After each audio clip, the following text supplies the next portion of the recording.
Dr. Collins, so good to see you. Thanks for joining us. I'm very glad to be with you today. You and your associates work night and day to develop COVID-19 vaccines and treatments as quickly as possible. When do you think a vaccine will be available to the public?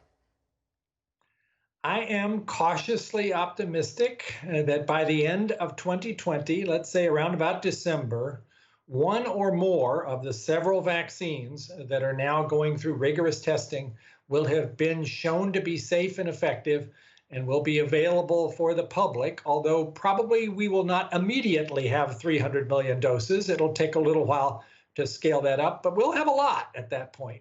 So prayers and hopes and all kinds of good thoughts would be appreciated because this is all hands on deck, flat out. We got to make this work. Who will be prioritized to get the vaccine at first? And will people need a booster shot? And also, how long will the vaccine protect a person? Those are all great questions, Lori. So in terms of priorities, we are about to see a panel of the National Academy of Medicine get together to try, with the appropriate input from bioethicists, figure out what would make the most sense. Healthcare providers, but also people at high risk, the elderly, people with chronic illnesses. All of those will need to be considered in deciding who would be first in line when we have that vaccine. But ultimately, we believe by the spring, we should have enough vaccine for all Americans who are interested in having this, which I hope will be all Americans, because this is going to be our best way to get past this terrible circumstance. In terms of how long the vaccine lasts, we don't really know. We don't know for sure how long immunity to COVID-19 lasts because we haven't had time enough. It's such a new disease to see if anybody could actually get reinfected. So far, we haven't seen that. So we think immunity is going to last for a while. Will it be for life or will you need a booster? We don't know yet. This is science. We're trying to get the answers, but we don't have all of them quite yet. Well, polls show nearly a fourth of respondents said even when a vaccine is available, they will refuse it. What do you say to people who don't trust a vaccine? Well, I hope they would step back from what's going on in terms of a lot of conspiracy theories and social media things that are going on and say, okay, let's look at the facts here. God gave us a brain to think about these things and to try to sort through what the evidence is. When the vaccines get tested, we will be very transparent about what we've learned about their safety and their efficacy, that is, their ability to prevent disease. And with now more than 130,000 people having died in the United States, I would hope nobody would walk away from the chance to stop that kind of death without a very good reason. So watch the data. Don't be too influenced by somebody who just posted something on their Facebook page. Look and see what the evidence is. I think God has given us, through science, the opportunity to make these kinds of discoveries and advances, and we ought to be able to do what we can to save lives, ours and those of other people. Because if we don't get enough of this so-called herd immunity, then the most vulnerable people may be the ones who suffer. It's up to all of us to think about them and not just ourselves. Speaking of distrust, can you talk to Americans who are skeptical about the reports of the severity of COVID? That is, people who accuse politicians, the media, and even some medical experts of fear-mongering. What is the truth, Dr. Collins? Well, I am a physician. I'm also a follower of Jesus. And I think we are called upon to look at what are the facts of the matter and then with compassion to try to see what we can do to help. As a physician, I can tell you that this is an unprecedented disorder, that we've not seen anything like this in a century. Yes, many people do manage to get this disease and do pretty well. Some don't even know they have it. But for those who do get severe illness, who end up in the hospital, end up on ventilators, end up dying, this is a very serious plague. And for anybody to try to downgrade that, who hasn't actually walked the halls of a hospital and seen what this disease is doing, then really do step back from any kind of political persuasions. And, you know, politics and medicine really don't mix very well together. We ought to be careful when we see that happening. And look at the evidence. And then I think you would agree, this is something, if we have the chance to do something about it, it should be all hands on deck. We should all be doing what we can to keep it from spreading further and to ultimately get past this. What are the most promising treatments available to COVID patients now and in the near future? And what's your opinion about the volume of untested or barely tested treatments, like the doctor in Texas who's touting budesonide and as the silver bullet, or Israeli scientists who say statin drugs help, and the list goes on? Well, the list is about 400 suggestions out there of what might be the right treatment. Right now, what do we know? We know that a drug called remdesivir can help people who are in the hospital needing oxygen. Probably doesn't help so much once you're on a ventilator. So before that, get that drug. That's an antiviral. Dexamethasone, proven to save lives for people who are the sickest of those on ventilators in an ICU. This does help. So those two we know about. Everything else is being tested. We aren't really able to say for sure because the evidence isn't there. One of my big goals in the last 3 months has been to try to prioritize, with help from all the smart minds in both industry and in academia and in government, of those 400, which are the ones that most need a rigorous test. So we'll find out whether they work or not. A lot of those clinical trials are now getting underway. We will know a lot more about this in the next couple of months. One of the things that I'm pretty excited about is the opportunity to use convalescent plasma. That is plasma that's donated by people who have survived. So if people are listening who have survived, I hope they would look into going to their blood bank or the Red Cross and donating a unit of blood, because that might save somebody else. And we could go even further than that and actually purify the antibodies from people who have survived, so-called monoclonal antibodies. And those are about to get tested in just the next few weeks to see whether they also provide life-saving benefits. There's a huge amount of work going on here. I wish it was going faster, but it is going faster than it ever has in the history of humankind. Dr. Collins, what concerns you the most about the coronavirus pandemic and the nature of this COVID-19 virus? This is a diabolical virus to try to deal with. What concerns me most is that we're still in the middle of it.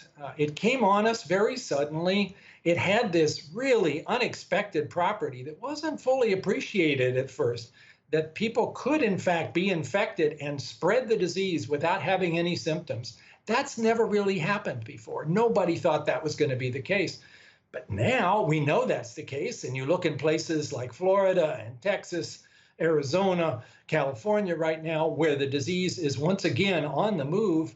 And we are really in a tough spot unless we all, as Americans, decide to take some responsibility for trying to stop that transmission.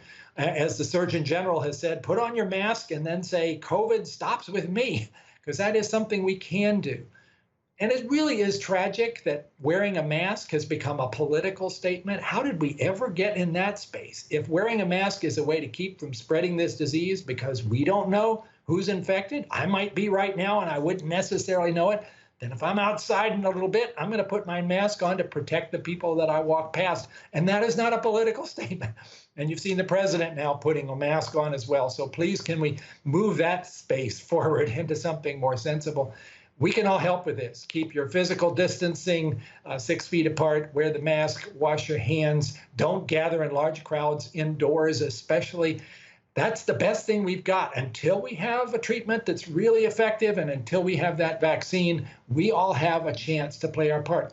And certainly, most of you who are listening are Christians. Isn't this what we're called to do what we can to help those who are most vulnerable? That's our responsibility. And that doesn't matter whether you're somebody who's like me, 70 years old, or somebody who's 25 and feels like they're immortal and probably is not at great risk, but they could still get the disease. They could still pass it on to their grandmothers or their neighbors. And we don't want to do that. We want to be part of the solution, not part of the problem. Dr. Collins, in your statement accepting the Templeton Prize, you confessed doubts about how a loving God would permit this pandemic. What do you say to people wrestling with those same thoughts? I say that is one of the hardest problems that we face as Christians, is why does a loving God allow suffering? The only answers I have found to that question are really answers I've found at the foot of the cross. Because I know I serve a God who understands suffering and went through suffering in a way that I could never possibly imagine. And of course, plagues have been around for centuries. We're not the first generation to deal with this. I hope some people saw the wonderful essay in Time magazine by the wonderful theologian N.T. Wright, who talked about what this is and basically called upon us to remember that one of our roles as Christians is to lament, to look at a circumstance, to grieve, to lament, and then maybe stop asking, why did it happen? And instead ask, what can I do to help others who are taking this even harder than I am?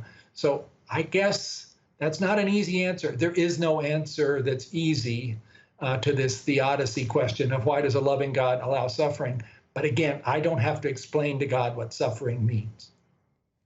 You are a leader in the scientific community with a deep Christian faith. Some would say that's a contradiction in beliefs. Are you an anomaly?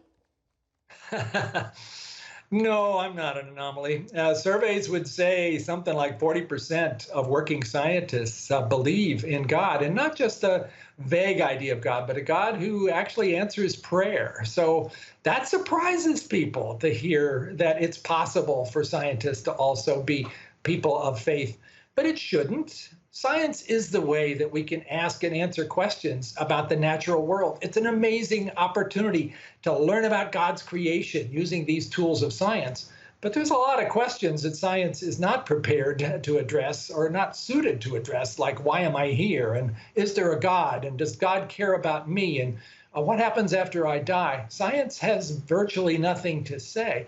If you want to be somebody who has the chance to really explore creation, but also these other fundamental questions, then being a scientist who's also a person of faith is the best way to get there. I didn't discover that until I was 27 because I was an atheist for a while.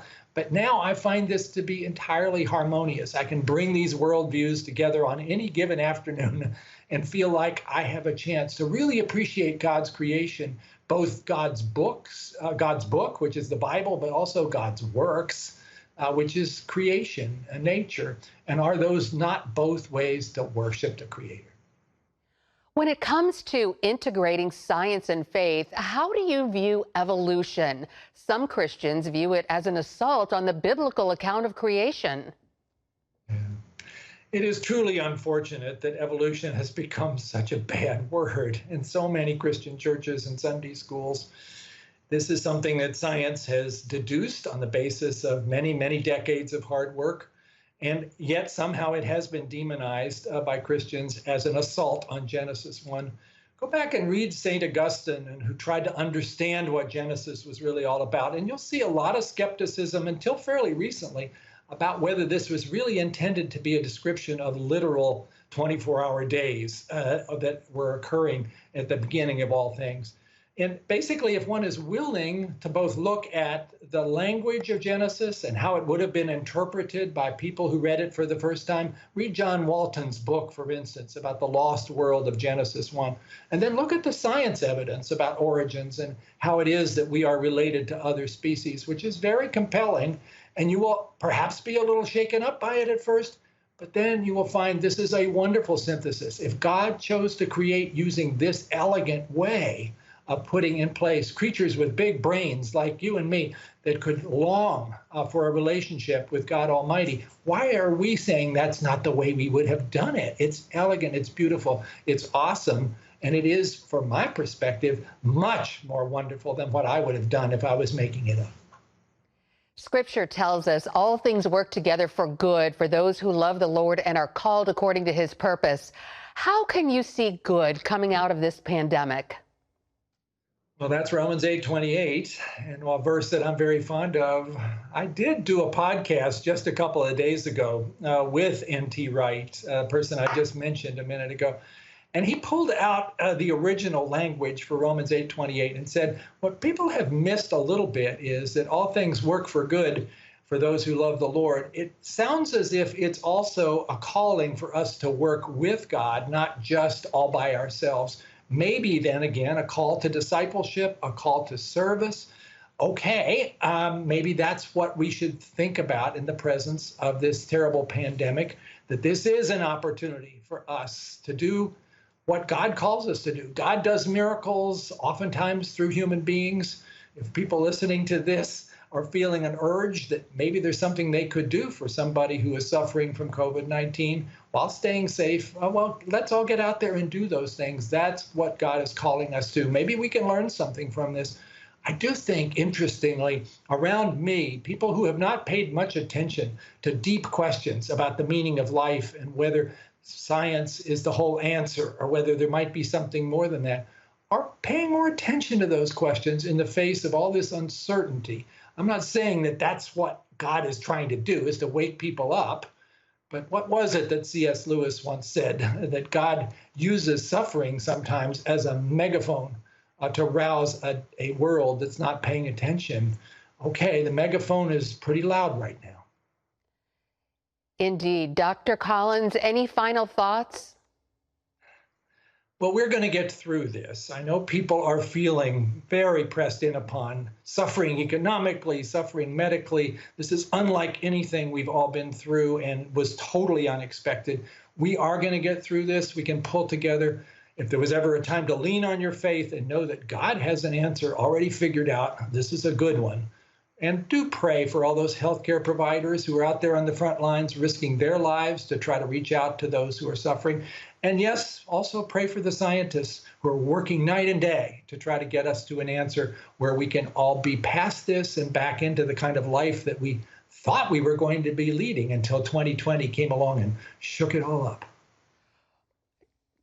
Dr. Francis Collins, we appreciate your work for the health of our country, and thank you for speaking so openly about your faith in Jesus. I'm happy to do so. That is the rock upon which I stand, and I certainly never want to hide that under a basket. All right. Well, thank you again. God bless you. Bless you too. Bless all those who are listening today.